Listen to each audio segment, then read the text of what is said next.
आप क्यों अपनी जवानी वेस्ट कर रही हैं कि विशाल की तो जिंदगी खराब हो गई है। आप अपनी जिंदगी मत खराब करिए। आपको शायद मैंने बताया नहीं है आज तक, मैं आपसे ना बहुत ज्यादा प्यार करता हूँ और विशाल के चक्कर में आपको मैं कभी कह ही नहीं पाया। आपके दोस्त की पत्नी हूँ, ऐसा कैसे बोल सकते हो आप मुझे? देखिए, मैं जानता हूँ कि आप मेरे दोस्त की बीवी हैं, लेकिन कहीं ना कहीं मैं अपने दोस्त का भला ही तो कर रहा हूँ। मैं उसकी खुशियाँ पूरी करना चाहता हूँ। वो शायद वो आपको वो नहीं दे पाया जो मैं आपको दे सकता हूँ। देखिए भाभी जी, आप मेरी बात मानिए, ये सारी चीजें छोड़िए। ये सारी बकवास ना मैं सिर्फ इसलिए सुन रही हूँ क्योंकि तुम मेरे पति के दोस्त हो, वरना यहाँ पर बैठने भी नहीं देती। ऐसा है, दरवाजा उधर है, निकल सकते हो तुम यहाँ से। देखिए भाभी जी, मान जाइए, शादी कर लीजिए मेरे से। अरे पागल हो गए हो क्या? छोड़ो मेरा।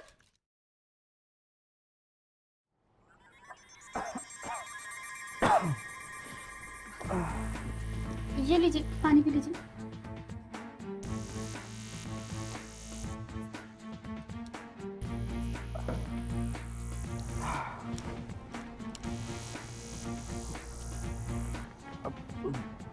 जिया, हम्म। तुम कितना ध्यान रखती हो मेरा। मुझे ना बहुत चिंता होती है तुम्हारी। चिंता? किस बात की चिंता? देखो, तुम्हें तो पता है कि 2-2.5 महीना हो गया मेरा एक्सीडेंट हो गया था। उसके बाद मेरी हालत ऐसी हो गई कि डॉक्टर ने भी 1 साल बोला है, पर वो भी गारंटी नहीं बोला है कि 1 साल में ठीक हो जाऊंगा। और तुम इतना मेरा ख्याल रखती हो, पर कब तक रखोगी? अगर मैं सच में ठीक नहीं हो पाया तो तुम्हारा क्या होगा?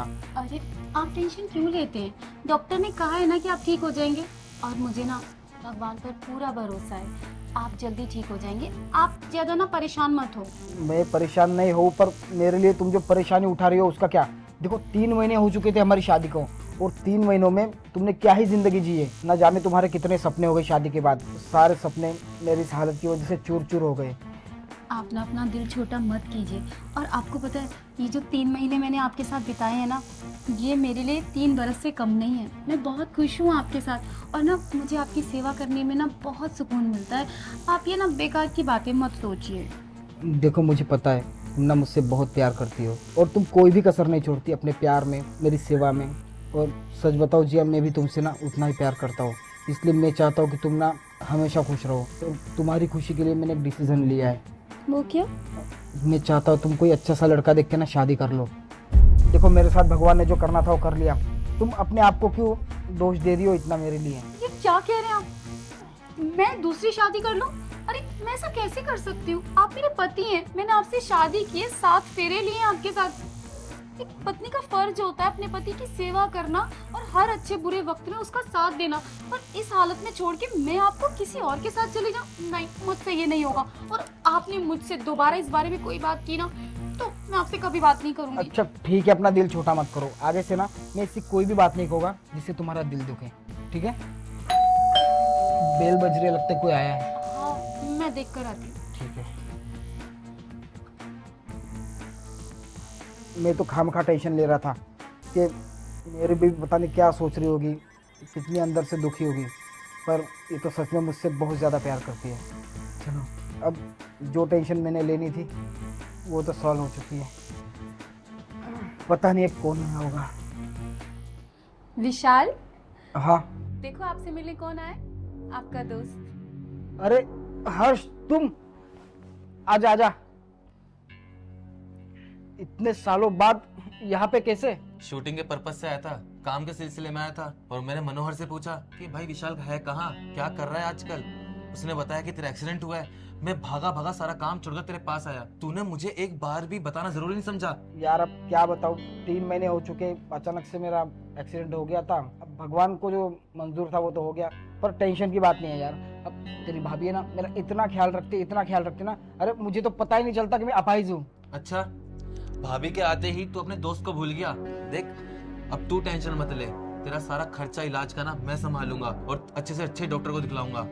और भाभी जी, वैसे आपकी भी गलत बात है, आपको बताना चाहिए था कि विशाल के साथ ये सब हो गया है। अरे तू टेंशन मत ले। देख, मुझे लगा कि मेरे लाइफ में मेरी बीबी है जो मेरा ख्याल रखती है, पर आज पता चला कि एक दोस्त भी है जो मेरा बहुत ख्याल रखता है। तो अब टेंशन लेने की मुझे कोई जरूरत नहीं है। हाँ हाँ, बस बातें बनाना तुझसे सीखे कोई। अब दोस्त याद आ रहा है जब दोस्त सामने आ गया है, वैसे कोई याद नहीं करता है दोस्त को। वो सब छोड़, मुझे ये बता, तू रह कहाँ रहा है आजकल, यहाँ पे आया है तो? अभी देख, ऐसा कुछ सोचा नहीं है कि कहाँ जाऊंगा कहाँ रहूंगा। अभी यही सोचा है कि होटल होटल कर लेता हूँ यार। होटल? तू पागल है क्या? मेरे घर पे आके तू होटल में रहेगा? देख, तुझे ना कहीं होटल वोटल में रहने की जरूरत नहीं है। तू यही मेरे घर पे रहेगा, चाहे 2 दिन रहे 4 दिन रहे, ठीक है? मुझे पता था कि तू यही बातें बोलेगा, लेकिन अब मेरे दिल की तो बातें सुन।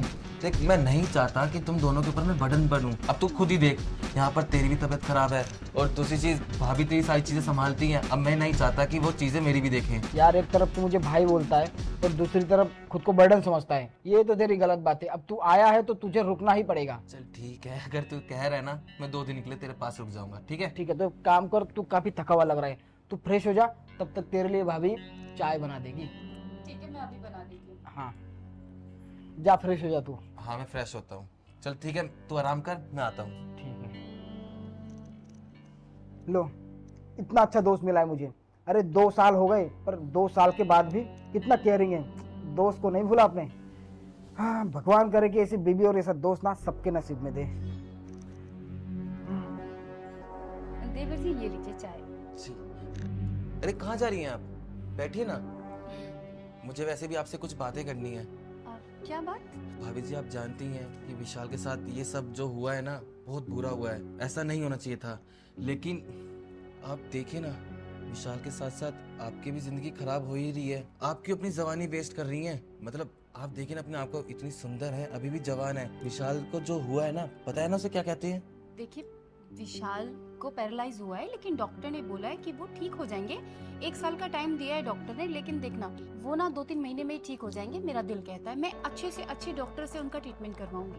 देखिए भाभी जी, कुछ चीजें ऐसी हो जाती है ना कि डॉक्टर भी ना चीजें छुपाने के चक्कर में, कि किसी को बुरा ना लगे, तो थोड़ा बहुत दिलासा दे देते हैं। देखिए, जितने मैंने अब तक ये केसेस देखे हैं ना, बहुत रेयर ही ऐसे लोग ठीक हुए होंगे। अरे सालों सालों लग जाते हैं, पर कोई ऐसे जल्दी ठीक नहीं होता है। और जिस हिसाब से कंडीशन है ना विशाल की, मुझे ही नहीं लगता कि वो जल्दी से ठीक हो पाएगा। मैं इसलिए ही आपको कह रहा हूँ कि विशाल की जिंदगी खराब हो गई है, आप अपनी जिंदगी मत खराब करिए। आपको शायद मैंने बताया नहीं है आज तक, मैं आपसे ना बहुत ज्यादा प्यार करता हूँ, और विशाल के चक्कर में आपको मैं कभी कह ही नहीं पाया। ये क्या बकवास कर रहे हो देवर जी आप? आपका दिमाग खराब तो नहीं हो गया? अरे मैं आपकी भाभी हूँ, आपके दोस्त की पत्नी हूँ, ऐसा कैसे बोल सकते हो आप मुझे? देखिए, मैं जानता हूँ कि आप मेरे दोस्त की बीवी हैं, लेकिन कहीं ना कहीं मैं अपने दोस्त का भला ही तो कर रहा हूँ। और शायद वो भी यही चाहता होगा कि इसकी बीवी ऐसी मजबूरी में ना रहे, ऐसे किलस किलस कर, घुट घुट कर। मैं उसकी खुशियाँ पूरी करना चाहता हूँ। वो शायद वो आपको वो नहीं दे पाया जो मैं आपको दे सकता हूँ। देखिए ना भाभी जी, मैं कितना कमाता हूँ अच्छा खासा, आपको वो सारी जिंदगी दूंगा, आपको बाहर ले जाऊंगा घुमाने के लिए, अच्छे से कपड़े पहनवाऊंगा। अपनी जवानी ना से वेस्ट मत करिए उस इंसान के साथ रहकर, वो तो बेड रेस्ट पे चला गया है। आप तो ऐसे घुट घुट के मत रहो। अरे बस करो, बहुत देर से तुम्हारी मैंने बकवास सुन ली है। ये सारी बकवास ना मैं सिर्फ इसलिए सुन रही हूँ क्योंकि तुम मेरे पति के दोस्त हो, वरना यहाँ पर बैठने भी नहीं देती। ऐसा है, दरवाजा उधर है, निकल सकते हो तुम यहाँ से। भाभी, अब निकलने का समय नहीं है, अब तो आपके दिल में जगह बनाने का समय है मेरा। देखिए भाभी जी, आप मेरी बात मानिए, ये सारी चीजें छोड़िए। आपको टेंशन है ना विशाल की, ठीक है, मैं एक काम करता हूँ, मेरी ना जान पहचान में एक एनजीओ है, मैं वहाँ पर विशाल को शिफ्ट करवा देता हूँ, और अपनी पर्सनल नर्स भेजकर वो उसकी केयर भी कर लेगी, टाइम टू टाइम उसकी दवाई भी दे देगी। और आप बस मेरा हाथ थामिए और शादी कर लीजिए मेरे साथ। तुम्हारी सलाह की जरूरत नहीं है। और हाँ, विशाल ना कोई अनाथ नहीं है, लवारिस नहीं है, उसकी पत्नी अभी जिंदा है, समझे तुम? मैं ना उनका बहुत अच्छे से डॉक्टर से इलाज कराऊंगी और वो बहुत जल्द ठीक भी हो जाएंगे, समझे तुम? तुम्हारी यहाँ बकवास सुनने के लिए नहीं बैठी मैं, निकलो यहाँ से। भाभी जी, अब बकवास नहीं कर रहा मैं। अब देखिए, प्यार से मान जाइए, मैं आपका भला ही तो चाहता हूँ। देखिए भाभी जी, मान जाइए, शादी कर लीजिए मेरे से। पागल हो गए हो क्या? छोड़ो मेरा हाथ। तुम्हारी हिम्मत कैसे हुई मुझे टच करने की? अरे विशाल, तुम चल रहे हो? तुम्हारा हाथ भी ठीक हो गया? ये सब कैसे हो रहा है? मुझे तो कुछ समझ में नहीं आ रहा। और ये तुम्हारा दोस्त पता नहीं क्या क्या बोल रहा था मुझे। क्या हो रहा है इस घर में? भाभी, मैं बताता हूँ कि यहाँ पर सब चल क्या रहा है। विशाल का कोई एक्सीडेंट नहीं हुआ था, और जो ये सब मैंने आपके साथ करा ना, ये सब करने के लिए मुझे विशाल ने ही कहा था। अरे ये क्या बोल रहे हो तुम? विशाल ने कहा था? विशाल, ये तुम्हारा दोस्त क्या कह रहा है? हाँ रिया, मैंने कहा था उसे ये सब करने के लिए। वो क्या है ना, तुम्हें तो पता है हमारी शादी को ज़्यादा टाइम नहीं हुआ है, बस 3 या 4 महीने हुए थे। इन 3-4 महीनों में हमारे बीच जो भी चल रहा था, सब कुछ अच्छा चल रहा था। मैं अच्छा कमा रहा था, मेरा बिजनेस अच्छा चल रहा था, और मैं सोच रहा था कि तुम क्या सिर्फ मेरा सुख में साथ दोगी या दुख में भी साथ दोगी। अगर सचमुच मेरे ऐसे हालात बन जाते तो क्या सच में तुम मेरा साथ दे पाओगी, या फिर किसी और के साथ चली जाओगी अगर कोई तुम्हारा हाथ थामता है तो? बस मेरे दिमाग पे इतने सारे डाउट्स थे, तो ये चेक करने के लिए मैंने ये लॉयल्टी टेस्ट ले लिया था। मतलब तुमने मेरा लॉयल्टी टेस्ट लेने के लिए अपने दोस्त को ये सब करने के लिए बोला? तुम्हें बिल्कुल भी शर्म नहीं आई? अपनी बीवी के साथ ये सब करवाया तुमने? अरे क्या तुम्हें मुझ पर यकीन नहीं था? क्या मैं तुम्हारा साथ छोड़कर चली जाती? तुमने बहुत बुरा किया, मुझे शर्म आ रही है तुम्हें अपना पति कहते हुए भी। देखो रिया, ऐसी बात मत करो, मुझे ना तुम पर पूरा भरोसा है। बस तुम तो जानती हो ना, आजकल ये सोशल मीडिया रील वील पे ऐसे ऐसे पोस्ट आ रहे थे ना कि हस्बैंड वाइफ के ऊपर, कि मेरा दिमाग खराब हो रहा था। तो इसलिए मैंने सोचा क्यों ना एक बार लॉयल्टी टेस्ट करके देख लूं कि मेरी बीवी सच में मुझसे कितना प्यार करती है। पर हाँ, आज मुझे यकीन हो गया कि सच में तुम ना मुझसे बहुत प्यार करते हो। तुम ना मुझे किसी भी मोड़ पर ऐसे नहीं छोड़ोगी, हर सुख में दुख में तुम मेरा साथ दोगी। तो अब टेंशन मत लो, अगली बार ना ऐसी गलती कभी नहीं होगी, ठीक है? लेकिन तुमने ना ये सब करके मेरा दिल दुखाया, मुझे आज बहुत दुख हो रहा है। ठीक है ना, अब हो गया, अभी सब कुछ तो ठीक हो गया ना। पर अगली बार मैं वादा करता हूँ कि ऐसा कभी भी नहीं होगा। अगर तुमने दोबारा ऐसा कुछ भी किया ना, तो मैं सच बोल रही हूँ, मैं तुम्हें छोड़ के चली जाऊंगी। ऐसा मैं कभी होने भी नहीं दूंगा, ठीक है? देखो अब सब कुछ ठीक हो गया है, एक काम करते, तीनों मिलके खाना खा लेते। हाँ ठीक है, मैं खाना बना देती हूँ जाके। हाँ और भाभी जी मुझे ही माफ कर देना, ये तो सब बस मैंने उसके कहने में करा था। दोस्त है ना, अब दोस्त के लिए तो जान भी हाजिर होती है, तो इसने छोटी सी बात कही थी तो मैंने कर दी। सॉरी देवर जी, मैंने भी ना आप पर हाथ उठा दिया। कोई नहीं भाभी जी, ऐसा माफी मत मांगे आप मुझसे। ठीक है, आप दोनों बैठकर बातें कीजिए, मैं खाना बनाती हूँ जाके। जी।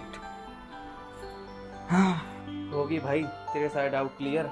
डाउट्स तो मेरे क्लियर हो गए, पर मुझे टेंशन इस बात की थी, ये सब कुछ अगर जब इसे पता चलेगा तो इसका क्या रिएक्शन होगा। बट फाइनली मेरी बीवी ना बहुत समझदार निकली। और हाँ, अगली बार ना मैं कोई भी ऐसा लॉयल्टी टेस्ट नहीं लूँगा। शुक्रिया अदा कर भगवान का कि तेरे को इतनी समझदार वाइफ मिली है। हाँ, शुक्रिया था मैं भगवान का और भी करना चाहता हूँ, जो इतना अच्छा दोस्त मिला है। हाँ बस बस, चाटा पड़वा दिया तूने मुझे बस ऐसी। कोई नहीं, चाटा पड़वा दिया, अब खाना भी खिला रहा हूँ, बैठ।